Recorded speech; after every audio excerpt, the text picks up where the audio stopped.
And we're back on Southeast Texas Weekly. Guys, what do we think of this question of Carly Fiorina campaigning South Carolina and beyond on what seems like a woman-on-woman battle here? She's trying to frame this up as the two ladies squaring off and trying to make it sound like she's the only GOP contender, and referencing Hillary Clinton, saying Clinton has said some wonderful things as Secretary of State. It's also true that as Secretary of State, she took women's rights and human rights off the table of discussion with China.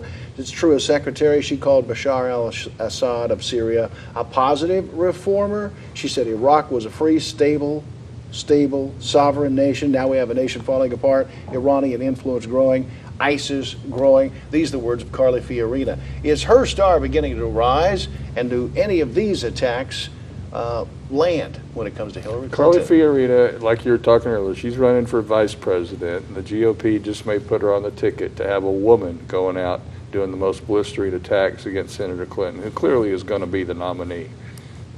I can't envision a scenario at this point in time that she's not the nominee. Fiorina gives you that. Okay, you said she's been the CEO of a major company. Yeah, from which she was fired.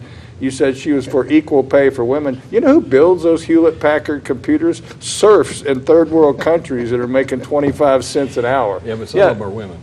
Yeah, exactly. So, I mean, St. Carly, I'm not really buying it. Were these not truisms, though? Did the Secretary of State, Hillary Clinton, not reference the Syrian leader as a positive reformer?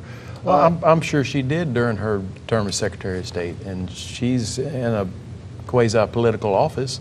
And, of course, while she was Secretary, I'm sure she was having her eye on the presidency. Yeah. But Carly has been dogging Hillary and following her around just to try to get on the air, get in front of the cameras. And you think, apart from that argument that she's making, she probably wouldn't even be in the headlines. Correct. On Carly Fiorina. She can't make it on her own. Political move. It is. It's a very smart political move. She can draw similarities to Clinton, and she can draw herself, draw the distinctions. It's brilliant. We wouldn't be hearing from her, but she's a good candidate. If she were to get the Republican nomination, it would be very difficult for Hillary. Well, now, she's no Sarah Palin. I will give her that. She can actually talk and chew gum at the same time. Okay, you weren't referencing looks or anything like that, James. No. I mean, she's not a babe, but, Sarah kind of wore on me after a while. Okay. Right out of the box, standing next to McCain, you think. And McCain, it was funny, I covered that campaign and one before. McCain was so old, when he would get off his bus, an aide would have to brush his hair because his shoulders were broken, was in the POW camp. You look at him and think, man, he's old. Then he turns back and his mother is getting off the bus. So, there was a little transgenerational thing. I think Fiorina may fit the GOP attack strategy, but I don't know that she's a plausible president. But then, did anybody think Sarah Palin was one heartbeat away from the presidency, was ready for that? Well, and let me take you all back, because I don't know if you've had a chance to weigh in on this question of the rollout of the Clinton emails. While we're talking Hillary Clinton, do we think that is going to be hurtful for her over the course of time? It's a terrible deal for Hillary. It's very stupid. Everybody, like you reference Machiavelli. Everybody would tell you, get all your bad news out at once. Don't leak it out over a long period of time. No matter how small it is, to have bad news come out every 30 days to the campaign is a terrible strategy for Hillary Clinton.